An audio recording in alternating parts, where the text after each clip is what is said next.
आप सभी का स्वागत है आपके अपनी YouTube चैनल जेम स्टडी में। आज के वीडियो में हम लोग पढ़ने वाले हैं क्लास 12 ज्योग्राफी का कोडरमा जिला से सब्जेक्टिव मॉडल पेपर 1 का सॉल्यूशन करने वाले। ठीक है, देखिए सॉल्यूशन आपको कहीं से भी प्रोवाइड हो सकते हैं, किसी भी YouTube चैनल से, लेकिन इसमें मैं आपको पूरे डिटेल से अपने लैंग्वेज में सॉल्यूशन लाया हूँ। ठीक है, वीडियो को कंप्लीट देखिएगा, फ़ायदा आपको होने वाला है।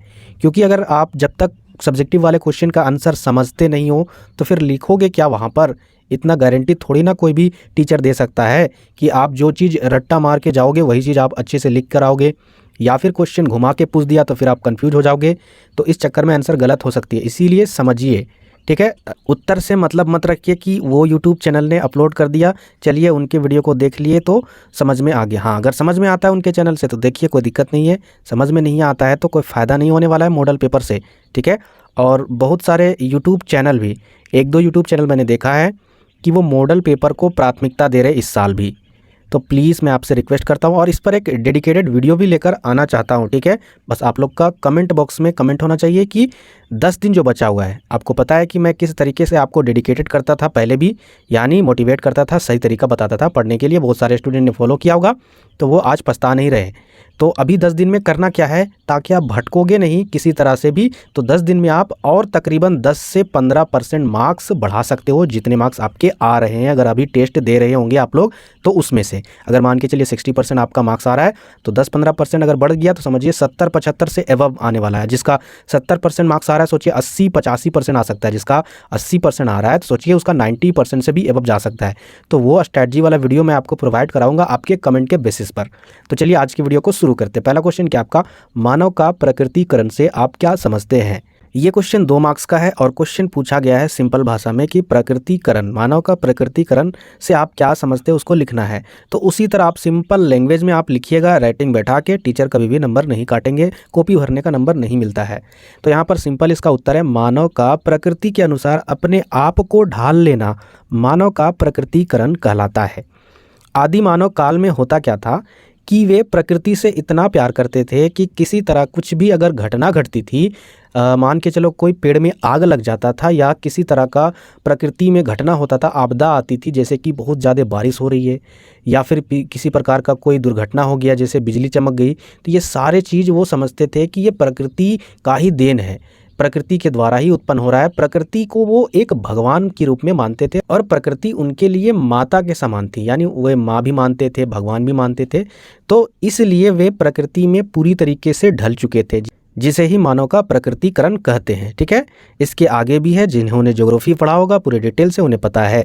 तो यहाँ पर ये क्वेश्चन का आंसर खत्म हो चुका है। दूसरा क्वेश्चन क्या आपका, जनसंख्या वृद्धि के कौन कौन से प्रमुख घटक है? तो जनसंख्या वृद्धि के जो प्रमुख घटक है, पहला है यहाँ पर जन्म दर। ठीक है, आप लोग लिखते जाइएगा। दूसरा है आपका मृत्यु दर। ठीक है, तीसरा है आपका आवास। यही मेन चीज़ें, और सारे भी है लेकिन ये प्रमुख है। ये तीनों के कारण किसी भी जगह की जनसंख्या वृद्धि निर्भर करती है। तो चलिए आगे देखते हैं नेक्स्ट क्वेश्चन। भूमध्य सागरीय कृषि में मूल रूप से कौन से फसल की कृषि की जाती है, खेती बाड़ी की जाती है? भूमध्य सागरीय कृषि में खट्टे पदार्थ के फसल की खेती की जाती है, कृषि किया जाता है। ठीक है, जिसमें मुख्य रूप से अंगूर की खेती की जाती है। तो ये आप आंसर लिखिएगा, नंबर नहीं कटेगा। और सारे फसल है, आप देख सकते हो एनसीईआरटी में डिटेल से, लेकिन इतना याद कर लीजिए, आपके लिए नंबर कटने का चांस ही नहीं बनता है। अब आते हैं नेक्स्ट, तीसरा नंबर। भूमध्य सागरीय कृषि में मूल रूप से, यही तो क्वेश्चन है। आगे बढ़ते हैं नेक्स्ट 4 नंबर। बाह्य स्रोतन यानी आउटसोर्सिंग क्या है? बहुत सारे स्टूडेंट इसमें कन्फ्यूजन है, ऑफलाइन वाले भी और ऑनलाइन वाले भी स्टूडेंट कन्फ्यूज होंगे बहुत सारे कि आखिर ये होता क्या है। बहुत ही सिंपल है, मैं आपको पहले परिभाषा बता देता हूँ। परिभाषा बताने के बाद फिर मैं आपको समझाऊंगा कि ये होता क्या है। इसमें होता क्या है कि कोई भी इसमें बड़े या छोटे क्षेत्र के कार्य को, ठीक है, अगर करवाना हो तो वे क्या करते हैं, किसी बाहरी एजेंसी को काम ठेके पर दे देते हैं, उसी को कहते हैं बाह्य स्रोतन। समझ में आया ना? मतलब जैसे कि रोड का काम, सड़क का काम आपके एरिया में होता है, आप लोग देखे होंगे। तो सड़क का काम जो भी होता है, चाहे हाईवे सड़क हो बड़े बड़े, उसमें क्या होता है, गवर्नमेंट उसमें बजट निकालती यानी पैसे खर्च करती है।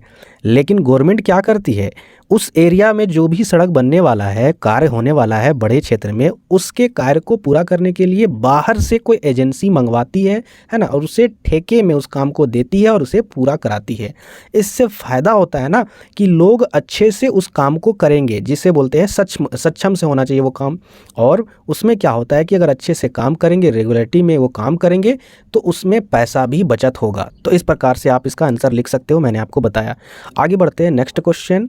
तो यहाँ पर देखिए नेक्स्ट क्वेश्चन क्या है आपका, परिवहन के प्रमुख प्रकारों के नाम बताइए। तो यहाँ पर देखिए परिवहन के प्रमुख जो नाम है, रेल परिवहन, सड़क परिवहन, हवाई परिवहन और जल परिवहन। अगला जो क्वेश्चन है उसका उत्तर यहाँ पर देखिए कि जल प्रदूषण क्या है, इसके रोकथाम के लिए क्या क्या उपाय करने चाहिए। तो जल प्रदूषण क्या होता है, ध्यान से समझिए। प्राकृतिक जल में किसी अवांछित बाह्य पदार्थ का प्रवेश, जल की गुणवत्ता में कमी आती है, जल प्रदूषण कहलाता है।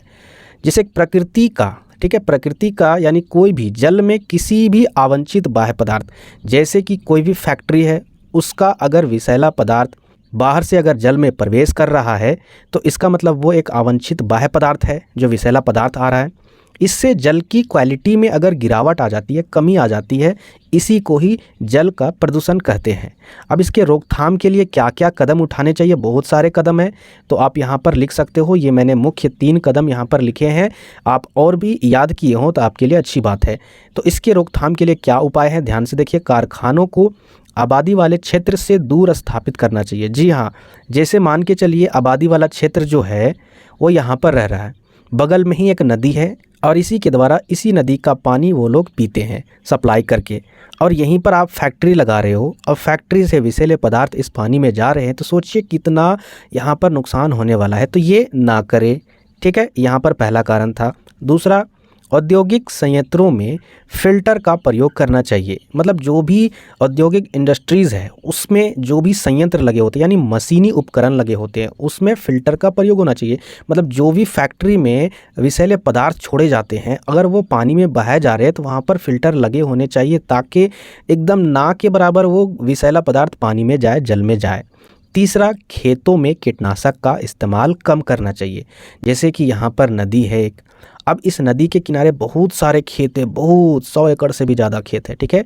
अब इसमें किसान क्या कर रहे हैं, कीटनाशक दवा छिड़काव कर रहे हैं। तो नदी क्या होती है, नीचे होती है, खेत ऊपर होता है, तो इससे वर्षा के पानी से या किसी तरह से बहाव कर यहाँ पर होता क्या है, नदी में चल जाती है, और नदी में क्या चल जाता है, कीटनाशक दवा, और इस कारण से ये पानी भी दूषित हो जाता है। ये सारे चीज़ का अगर रोकथाम किया जाए तो ये दूषित होने से बच सकती है। और भी कारण है, आप लिख सकते हो आंसर, ठीक है।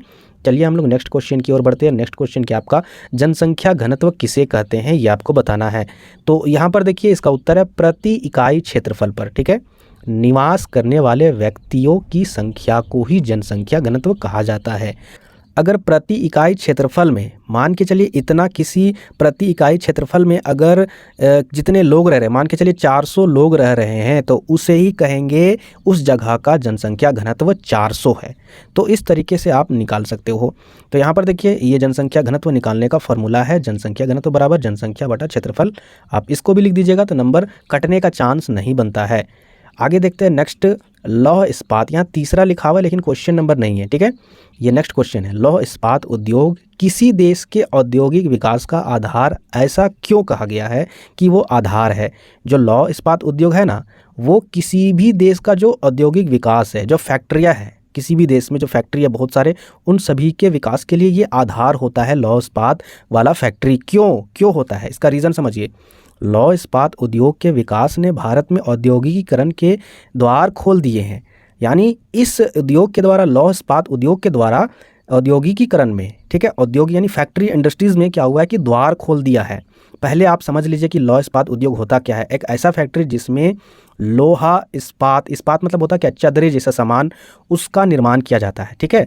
तो उसी को लौह इस्पात उद्योग कहते हैं। तो इस उद्योग से क्या हुआ है, बहुत सारे उद्योग वाले इंडस्ट्रीज़ का द्वार खुल गया है। आसानी से वे फैक्ट्री को चला सकते हैं, लगा सकते हैं, निर्माण कर सकते हैं। लगभग सभी क्षेत्र लोहा इस्पात उद्योग पर निर्भर करता है। कैसे भाई, लोहा इस्पात उद्योग में अन्य उद्योगों के लिए मशीनरी, उपकरण आदि तैयार होते हैं। मतलब नहीं समझ में आया, ध्यान से समझिए। जैसे मान के चलिए जो लौह इस्पात उद्योग है, ठीक है, वे क्या करते हैं, लोहा और चदरा बनाते हैं, है ना। और भी जो फैक्ट्रीज़ है, जितने भी फैक्ट्रीज है, कागज़ बनाने वाले फैक्ट्री चाहे कलम बनाने वाले फैक्ट्री, सारे फैक्ट्री में जो मशीन लगा होता है, कागज़ बनाने वाला फैक्ट्री, कलम बनाने वाला फैक्ट्री, वो सारा जो मशीनी उपकरण है वो तो लोहा और चदरा से ही तो बना हुआ है। तो इसलिए ये लोहा चदरा कहाँ से आएगा? इसी फैक्ट्री से आएगा। तो हुआ ना ये मेन और अहम लौह इस्पात उद्योग। इन सभी उद्योगों के लिए यही चीज़ यहाँ पर लिखा गया है, ठीक है। इसके विभिन्न उत्पाद अन्य उद्योगों के लिए कच्चा माल है। जीवन का हर क्षेत्र लोहे से प्रभावित है, इसलिए यह उद्योग किसी देश के औद्योगिक विकास का आधार है। तो आप इस तरीके से आंसर लिख सकते हो। नेक्स्ट क्वेश्चन की ओर बढ़ते हैं। नेक्स्ट क्वेश्चन देखते हैं, परंपरागत ऊर्जा स्रोत और गैर परंपरागत ऊर्जा स्रोत के डिफरेंस को देखेंगे, अंतर को देखेंगे कि आखिर कैसे कैसे हम लोग अंतर लिख सकते हैं। तो देखिए, जो परंपरागत ऊर्जा स्रोत होता है, थोड़ा सा मैं आपको डिटेल से बता दूं उसका परिभाषा। परंपरागत ऊर्जा स्रोत मतलब जो परंपरा से जिस ऊर्जा को हम लोग उपयोग करते आ रहे हैं। तो आप लोग कमेंट बॉक्स में टाइप कीजिए कौन कौन सी ऊर्जा को हम लोग परंपरा के तौर पर उपयोग करते जा रहे हैं। परंपरा कहने का मतलब बहुत साल पहले से, कोयला है ना, पेट्रोलियम, उसके बाद CNG जो गैस है, वो सारे गैस और लकड़ी, ठीक है। ये सारे हम लोग क्या करते हैं, परंपरा के तौर से, मतलब बहुत प्राचीन ज़माने से हम लोग इसका उपयोग करते आ रहे हैं। इसी को कहते हैं परंपरागत ऊर्जा स्रोत। गैर परंपरागत ऊर्जा स्रोत क्या होता है? जस्ट इसका अपोजिट, मतलब वे ऊर्जा संसाधन या वे ऊर्जा स्रोत जिनका निर्माण आधुनिक युग में हुआ, आज के युग में हुआ है, ठीक है, जिसका उपयोग हम लोग परंपरा के तौर पर नहीं यूज कर रहे हैं, जैसे कि बायोगैस, भूतापीय ऊर्जा। इसी तरह बहुत सारे आपके गैर परंपरागत ऊर्जा स्रोत के उदाहरण है, यहाँ पर दिया हुआ है, मैं आपको पढ़ के बताऊंगा। तो ये डिफरेंस है दोनों में। अब यहाँ पर क्या क्या अंतर और भी है वो देखिए। यह पर्यावरण मैत्रिक नहीं है, यानी कोयला अगर जलेगा तो प्रदूषण होगा, और प्रदूषण होगा तो बताइए वो पर्यावरण से कहाँ से मैत्रित करेगा, यानी पर्यावरण को नुकसान पहुँचाएगा। अर्थात ये बड़े पैमाने पर पर्यावरण को प्रदूषित करते हैं। जस्ट इसका यहाँ पर उल्टा लिखना है, टेंशन नहीं लेना है, ठीक है, कि ये पर्यावरण का मैत्रित नहीं करता है और ये प्रदूषण भी नहीं फैलता है। तो यहाँ पर टेंशन नहीं लेना कि यही वाला एकदम छाप देना, नहीं, आप एकदम आंसर लिखिए अपनी भाषा में, कोई नंबर नहीं कटेगा। आगे क्या है नेक्स्ट, ऊर्जा के पारंपरिक स्रोत वे स्रोत है जो आमतौर पर लंबे समय से उपयोग में है, मतलब पुराने ज़माने से इसका उपयोग कर रहे हैं और इसका उपयोग आधुनिक युग में कर रहे हैं। बस इतना लिख दीजिए, टेंशन नहीं लीजिए। यहाँ पर लिखा हुआ वो अलग मैटर है, लेकिन जैसे मैं आपको बता रहा हूँ आप वैसे सुनकर आप अपने नोट्स को बनाइए। आगे यहाँ पर देखिए, इसमें कोयला, पेट्रोलियम, बिजली, प्राकृतिक गैस शामिल है। इसमें क्या है, सौर ऊर्जा, वायु ऊर्जा, बायोमास, ज्वारीय ऊर्जा, भूतापीय ऊर्जा शामिल है। इसमें खर्चा अधिक आता है, इसमें खर्चा कम आता है। इस तरीके से यहाँ पर और भी अंतर है, आप इसको भी पढ़ सकते हो। अधिक उपयोग खपत के कारण ये समाप्त हो सकता है, क्योंकि सीमित मात्रा में होते हैं ये सारे ऊर्जा स्रोत, और ये असीमित मात्रा में, इसका कोई भी सीमित नहीं है। जब तक सूरज रहेगा तब तक हमें सौर ऊर्जा मिलेगी। तो बताइए खत्म होगा? नहीं। तो इस तरीके से यहाँ पर आंसर लिख सकते हो, अंतर लिख सकते हो इसका। चलिए आगे बढ़ते हैं नेक्स्ट क्वेश्चन की ओर। और नेक्स्ट क्वेश्चन क्या है आपका, कि भारतीय कृषि के लिए जो समस्या है, वो मेन जो समस्या है, प्रमुख समस्या है, वो क्या क्या है वो आपको बताना है। आप क्वेश्चन पढ़ सकते हो। तो यहाँ पर पहला जो समस्या है भारतीय कृषि के लिए, वो है आपका पर्यावरणीय कारक। अब ये पर्यावरणीय कारक होता क्या है? जैसे भारतीय कृषि की गंभीर समस्या मानसून है। आपको पता है कि भारत में मानसून आता है तो कभी नहीं आता है। किस वर्ष आता है तो किसी साल नहीं आता है, जिस कारण से खेती बाड़ी कृषि में बहुत बाधा पहुंचती है, बहुत प्रभाव होता है। तापमान तो सारे साल ही बहुत ऊंचे होते हैं। देश के अधिकतर भागों में वर्षा की मात्रा तथा ऋतुनिष्ठ और प्रादेशिक वितरण अत्यधिक परिवर्तनशील है। कहने का मतलब जो वर्षा होती है वो अलग अलग भागों में अलग अलग तरीके से होती है। राजस्थान में वर्षा ना के बराबर होती है, तो कहीं कहीं पर इतनी वर्षा हो जाती है कि फसल बर्बाद हो जाती है। कहीं कहीं पर इतना ओलावृष्टि होता है, पत्थर गिरते हैं कि फसल नष्ट हो जाती है। तो मतलब अलग अलग तरीके से अलग अलग जगह पर वर्षा बटा हुआ है। ये यहाँ पर ये वाला लाइन बता रहा है, आप इसे अपनी भाषा में भी लिख सकते हो। इस परिस्थिति का कृषि के विकास पर बहुत अधिक प्रभाव पड़ता है। सीधा बात है भाई, अलग अलग जगह पर अलग अलग तरीके से अगर वर्षा होगा, कहीं पर कम कहीं पर ज़्यादा, तो फिर कहीं पर भी खेती ज़्यादा तो कहीं पर खेती कम होगा, प्रभाव तो पड़ेगा। देश के अधिकतर भाग उपार्द, अर्ध शुष्क और शुष्क है, ठीक है। कहीं पर उपार्द है तो कहीं पर अर्ध शुष्क है तो कहीं पर शुष्क है। इन क्षेत्रों में अक्सर सूखा पड़ता रहता है। सिंचाई की सुविधा के विकास और वर्षा जल संग्रहण के द्वारा प्रदेशों की उत्पादकता बढ़ाई जा सकती है। मतलब सिंचाई की सुविधा अच्छी की जाए या फिर जल का संग्रहण किया जाए, जल इकट्ठा किया जाए, तो उसके द्वारा भी उत्पादकता में बढ़ाई जा सकती है कृषि के। तो ये पहला कारक था। दूसरा क्या है समस्या वाला कारक? आर्थिक कारक। भाई भारत में अगर देखा जाए तो गरीबी रेखा और या गरीबी रेखा से नीचे दोनों कैटेगरी के इंसान खेती करने वाले ही रहते हैं। काम करने वाले इंसान या फिर बिजनेस करने वाले इंसान या फिर दुकानदारी या कुछ भी काम करने वाले इंसान गरीब नहीं होते, लेकिन किसान एक गरीब होता है। क्यों होता है इसका रीज़न समझिए। कृषि में निवेश जैसे अधिक उपज देने वाले बीज, उर्वरक आदि और परिवहन की सुविधाएं आर्थिक कारक है। इस लाइन को पहले समझिए, नहीं समझ में आया होगा कि जो कृषि है ना, इसमें निवेश करने के लिए, निवेश मतलब होता है पैसा खर्चा करने के लिए। कोई भी बिजनेस करते हो, कोई भी काम करते हो तो उसमें पैसा पूंजी लगता है। वही चीज़ यहाँ पर बोला गया है, खेती करने के लिए भी जो पूंजी लगता है, निवेश लगता है, वो अधिक उपज देने के लिए अच्छा क्वालिटी का बीज और उर्वरक खाद खरीदना पड़ता है। अगर मान के चलिए फसल हो भी गया तो उस फसल को ले जाने आने के लिए व्यापार तक या फिर बाजार तक, वो सभी के लिए पैसा लगता है, तो वो पैसा की सुविधा भी नहीं हो पाती है एक गरीब के लिए। दूसरा क्या है, सुविधाओं की कमी या उचित ब्याज पर ऋण ना मिलने के कारण किसान कृषि के विकास के लिए आवश्यक संसाधन भी नहीं जुटा पाते। अगर किसान पैसे कहीं से अगर लोन भी लेना चाहते हैं तो उन्हें उचित ब्याज पर ऋण भी नहीं मिलता, कर्ज भी नहीं मिलता है, मतलब कम ब्याज पर, जिस कारण से कृषि में विकास नहीं हो पाता है। तो ये कारण था आर्थिक वाला में। आगे देखिए, तो यहाँ पर यही चीज़ दिया हुआ है इस टॉपिक में कि कृषि के तरीके पुराने और अक्षम है।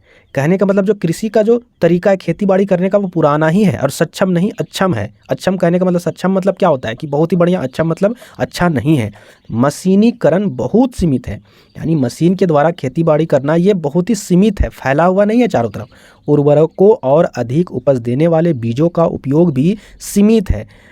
फसलगत क्षेत्र के केवल 1/3 क्षेत्र के लिए ही सिंचाई की सुविधा जुटाई जा सकती है। इसका वितरण वर्षा की कमी और परिवर्तनशीलता के अनुसार नहीं है। इन दशाओं के कारण कृषि उत्पादकता निम्न स्तर पर है।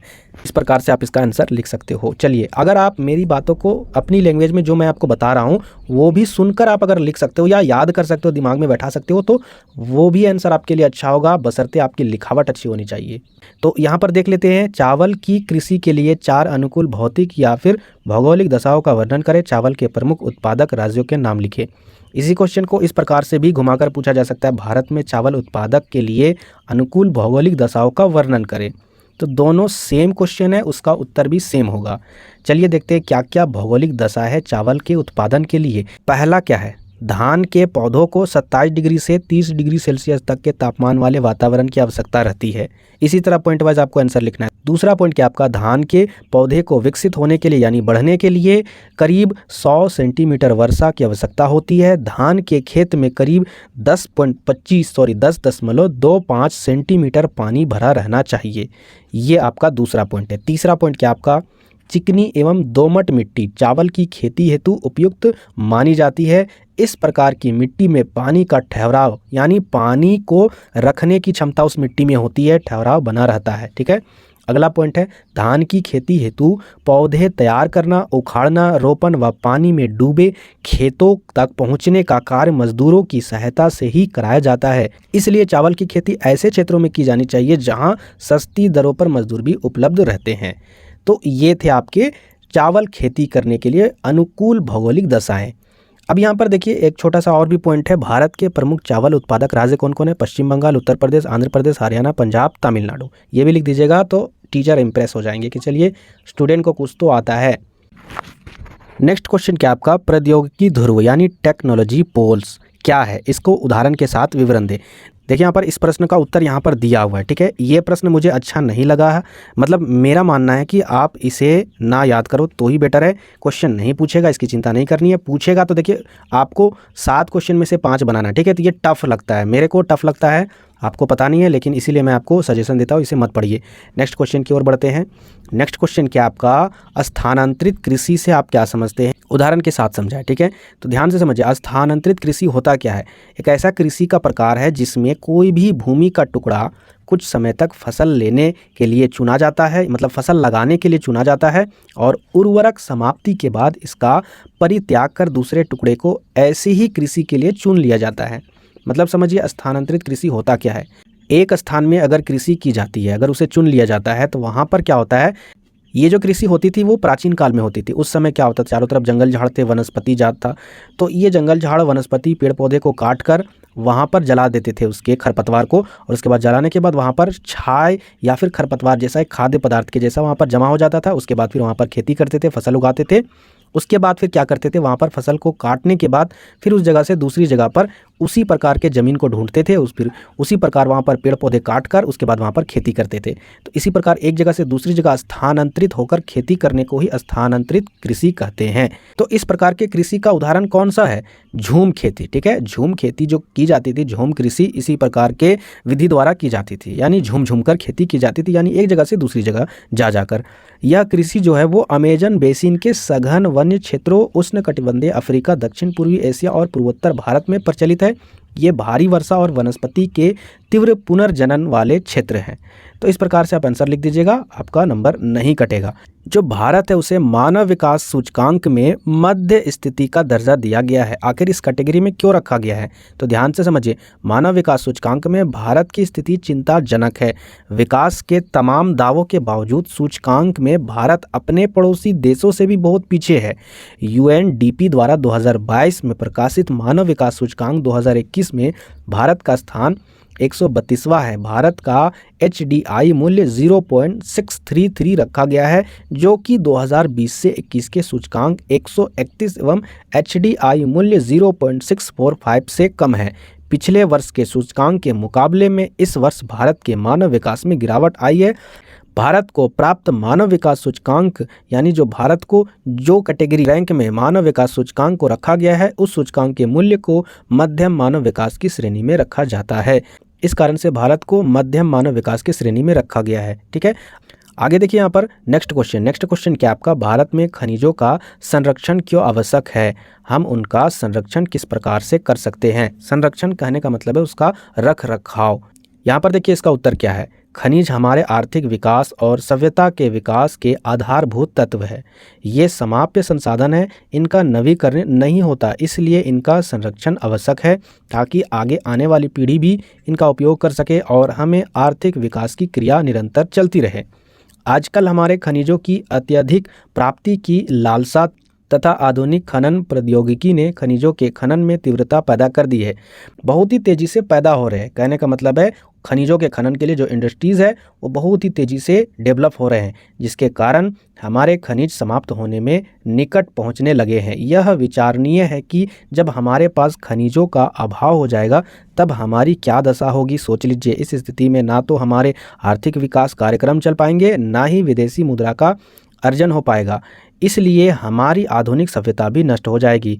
इसलिए हमें अपने आर्थिक विकास की प्रक्रिया और सभ्यता को नष्ट होने से बचाए रखना चाहिए और इसके लिए हमें खनिजों का संरक्षण करना चाहिए। नेक्स्ट क्वेश्चन क्या आपका? भारत में जनसंख्या वितरण घनत्व को प्रभावित करने वाले किन्हीं 5 कारकों की व्याख्या करें। देखिए यहाँ पर क्वेश्चन में 5 नहीं लिखा था, लेकिन वही क्वेश्चन है कि भारत में जनसंख्या वितरण घनत्व को प्रभावित करने वाले, देखिए घनत्व भी नहीं लिखा था, लेकिन वही क्वेश्चन है सेम। ठीक है, टेंशन नहीं लीजिएगा कि घनत्व नहीं लिखा था तो यहाँ पर क्वेश्चन अलग होगा, नहीं, वही क्वेश्चन है। जनसंख्या वितरण को भारत में प्रभावित करने वाले कौन कौन कारक है? तो वितरण मतलब होता क्या है कि अलग अलग जगह पर भारत में ही अलग अलग जनसंख्या बटे हुए हैं लोगों की, कहीं पर ज़्यादा है कहीं पर कम है। तो इसका क्या क्या कारक है उसको बताना है। पहला कारक है जलवायु। जलवायु मतलब अत्यधिक गर्म या अत्यधिक ठंडे भागों में कम जनसंख्या निवास करती है। मान के चलिए जहाँ ज़्यादा गर्मी है और जहाँ ज़्यादा ठंडा है वहाँ तो लोग कम रहेंगे, ये विरल जनसंख्या वाले क्षेत्र हैं। इसके विपरीत शीतोष्ण यानी ठंडे और गर्मी दोनों जलवायु तथा मानसूनी प्रदेशों में अधिक जनसंख्या निवास करते हैं। शीतोष्ण मतलब होता है ठंडा और गर्म दोनों हैं, दोनों जलवायु, और मानसूनी जहाँ पर वर्षा होती है तो वहाँ पर अधिक जनसंख्या निवास करती है। ठीक है, कहने का मतलब है ओवरऑल कि जहाँ पर अच्छा टेम्परेचर रहा, अच्छा वर्षा हो रही है तो वहाँ पर जनसंख्या बढ़ेगी ही। दूसरा है मिट्टी यानी मृदा। जनसंख्या के वितरण पर मिट्टी की उर्वरा शक्ति का बहुत प्रभाव पड़ता है, क्योंकि अगर मान के चलिए मिट्टी की उर्वरक शक्ति वहाँ पर है ही नहीं है तो लोग कैसे अनाज को उपजाकर वो वहाँ पर जीवन यापन कर पाएंगे। उपजाऊ मिट्टी वाले क्षेत्रों में खाद्यान्न तथा अन्य फसलें अधिक पैदा की जाती है तथा प्रति हेक्टेयर उपज अधिक होती है। इसलिए नदी घाटियों की उपजाऊ वाली मिट्टी में अधिक घने आबादी होते हैं, यानी घने आबादी बसे होते हैं। तो ये है यहाँ पर इसका पॉइंट का विश्लेषण। आगे बढ़ते हैं नेक्स्ट, खनिज पदार्थ। खनिज पदार्थ, जी हाँ, जैसे कि झारखंड में कोयला क्षेत्र है, जहाँ पर झारखंड में कोयला क्षेत्र है वहाँ पर आबादी ज़्यादा है। इसका रीज़न क्या है? विषम जलवायु होने पर भी, अगर खराब जलवायु भी है फिर भी उपयोगी खनिज अगर वहाँ पर मिल जा रही है तो लोग वहाँ बसने लगते हैं। उदाहरण के लिए सऊदी अरब में भीषण गर्मी वाले क्षेत्र है, लेकिन खनिज तेल के मिल जाने से अधिक घने बसे हैं।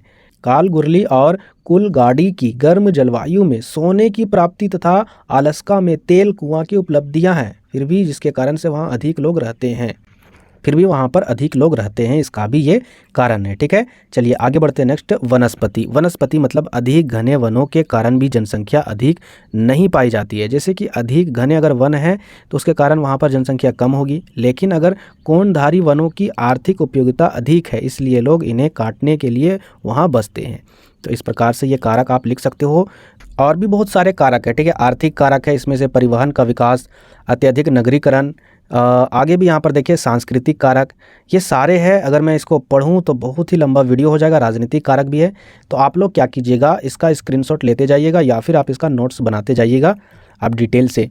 यहाँ पर देखते हैं नेक्स्ट, वायु प्रदूषण के प्रमुख स्रोत का वर्णन करें। वायु प्रदूषण के जो भी प्रमुख स्रोत है उसका वर्णन करना है। तो यहाँ पर देखिए कैसे होता है वायु प्रदूषण। पहला, उद्योग के कारण। उद्योग से निकलने वाला धुआं वायु प्रदूषण का प्रमुख कारण है। जहरीली गैस, राख आदि वायुमंडल में मिल जाती है। ठीक है, इस कारण से वायु प्रदूषण होता है। दूसरा, मोटर वाहन। बड़े नगरों में वायु प्रदूषण का 50 से 60% सड़क पर चलने वाले वाहनों से होता है। अगला, ताप बिजली घर। इनसे बहुत धुआं और राख निकलती है। उदाहरण के लिए 500 मेगावाट ताप बिजली घर से प्रतिदिन धुएं के साथ साथ 2000 टन लाख निकलता है। अगला पॉइंट है शहरी कचरा। शहर में जो कचरे इकट्ठे होते हैं, नगर और महानगरों से प्रतिदिन लाखों टन कचरा निकलता है। इस कचरे का निपटना खर्चीला और असाध्य है। परिणाम स्वरूप जिसके परिणाम क्या हो रहा है कि बहुत दूषित हो रहे हैं, वायु प्रदूषण। ठीक है, सड़ गल रहे हैं। इसके बाद देखिए खदानों से निकली धूल। खदान से जो निकलते हैं धूल, खास करके कोयले खदान से भाई बहुत ही ज़्यादा निकलता है। पत्थर की खानों अथवा अन्य खानों से भारी मात्रा में धूल निकलकर वायुमंडल में फैलकर वायु को प्रदूषित करते हैं। तो इस प्रकार से ये वायु प्रदूषण का आप आंसर दे सकते हो। नेक्स्ट और लास्ट क्वेश्चन है, तो यहाँ पर क्या है, उद्योगों की स्थापना के लिए कौन कौन से 4 प्रमुख कारक सहायता है, उसको लिखना है उदाहरण के साथ। या फिर इसी क्वेश्चन को ऐसे पूछा जा सकता है, निर्माण उद्योग के स्थानीयकरण को प्रभावित करने वाले कारक कौन कौन से वर्णन करें। या फिर निर्माण उद्योग के स्थानीयकरण पर एक टिप्पणी लिखे। या फिर उद्योगों की अवस्थिति को प्रभावित करने वाले कारकों का उदाहरण सहित व्याख्या करें। कहने का मतलब आप फैक्ट्री लगाना चाहते हो तो उसके लिए कौन कौन से कारक है जो आपको ज़रूरी है। अगर वो चीज़ नहीं है तो समझिए आप अवस्थित नहीं करा सकते हो किसी भी उद्योग को। तो पहला है कच्चे माल का निकटता। कहने का मतलब आप कागज़ की फैक्ट्री लगाना चाहते हो और कागज़ की फैक्ट्री के लिए कच्चा माल क्या चाहिए, बांस। और बगल में ही, ठीक है, कम दूरी में ही अगर बांस का खेती नहीं हो रहा हो तो बताइए आपको फ़ायदा होगा नहीं। तो इस प्रकार से यहाँ पर देखते हैं क्या आंसर लिखा हुआ है। भारी उद्योग के लिए कच्चा माल निकट और सस्ता मिलना चाहिए, इसलिए इस प्रकार के उद्योग कच्चे माल के समीप लगाए जाते हैं। जैसे कि लोहा इस्पात उद्योग के लिए लोहा समीप मिलना चाहिए। जैसे कि जमशेदपुर, वहाँ पर क्या होता है, लोहा एस्क ज़्यादा मात्रा में पाया जाता है, तो वहाँ पर लोहा इस्पात उद्योग वहीं पर लगा दिया गया। अब यहाँ पर देखते हैं अगला पॉइंट, परिवहन की सुविधा। उद्योगों के लिए कच्चा माल लाने और तैयार माल को ले जाने के लिए परिवहन के अच्छे साधनों का भी होना आवश्यक है। कोलकाता, मुंबई, चेन्नई बंदरगाह अपने पृष्ठ प्रदेशों से रेल मार्ग तथा सड़क मार्ग से जुड़े रहते हैं। ये सारे चीज़ आने जाने के लिए ये भी ज़रूरी है। आगे आपका ऊर्जा और शक्ति के साधन। उद्योगों के लिए शक्ति के साधन जैसे कोयला, बिजली आदि आवश्यक है। कोयला, तेल, प्राकृतिक गैस आदि के बिना आधुनिक युग का विकास संभव नहीं है। पंजाब में उर्वरक का कारखाना आपूर्ति के ही समीप है। मतलब जो पंजाब में उर्वरक का कारखाना है जहाँ पर ये सारे चीज़ उसके कच्चे माल मिलते हैं उसी के समीप है। समझ में आया ना। तो ये है आपका। आगे बढ़ते हैं नेक्स्ट, कुशल एवं सस्ते श्रमिक। ठीक है, मतलब अच्छा लेबर होना चाहिए। जैसे उद्योगों को चलाने के लिए पर्याप्त संख्या में सस्ते श्रमिक आवश्यक है। कुछ उद्योग तो श्रम प्रधान ही होते हैं, इन्हें विशेष दक्षता वाले श्रमिकों की आवश्यकता होती है। मुरादाबाद का बर्तन उद्योग, फिरोजाबाद का चूड़ी उद्योग, बनारस का साड़ी उद्योग ऐसे ही उद्योग हैं। नेक्स्ट पॉइंट है आपका बाज़ार की निकटता। अब सारा कुछ बन गया फैक्ट्री में, अब उसे बेचना है। अगर वो बाज़ार नज़दीक नहीं है, इतना दूर है कि आने जाने का खर्चा ही मेरा ओवर हो गया, तो फिर फ़ायदा क्या है। तो उद्योगों के तैयार माल के लिए बाज़ार का समीप होना भी बहुत आवश्यक है। विशेषकर भारी वस्तुओं को बेचने के लिए बाज़ार की निकटता प्रभावी कारक है। चलिए आगे देख लेते हैं नेक्स्ट पॉइंट यानी नेक्स्ट कारक, जल की आपूर्ति। मेन और इम्पोर्टेंट चीज़, जल नहीं रहेगा तो कुछ नहीं बनेगा। कुछ उद्योगों के लिए भारी मात्रा में जल की आवश्यकता होती है, जैसे लोहा तथा इस्पात उद्योग, वस्त्र उद्योग, जूट उद्योग आदि जल के स्रोतों के निकट ही लगाए जाते हैं। तो इस प्रकार से ये जो क्वेश्चन मैंने आपको बताए, ये सारे क्वेश्चन आप अच्छे से डिटेल से लिख सकते हो। और जो आखिरी क्वेश्चन बचा, ठीक है, 19 नंबर, ठीक है, 19 नंबर में जो मैप है भारत का, उसमें जितने भी जगह के नाम दर्शाने हैं आपको क्या करना है, उसका चित्र बनाकर अपने हाथों से और नाम भी दर्शाकर प्रैक्टिस करके आप टेलीग्राम में भी या फिर मेरे व्हाट्सएप ग्रुप में भी आप उसका फ़ोटो खींचकर बना करके मुझे भेज सकते हो। इससे आपका ही फ़ायदा होगा, मेरा फ़ायदा नहीं होगा 1%, आपका ही फ़ायदा होगा। आपका प्रैक्टिस हो जाएगा ना, तो आप भूलोगे नहीं। तो जो भी नए व्यूअर है, चैनल को जल्दी से सब्सक्राइब जरूर कीजिएगा। ठीक है, आज की वीडियो में इतना ही, फिर मिलते हैं नेक्स्ट वीडियो में।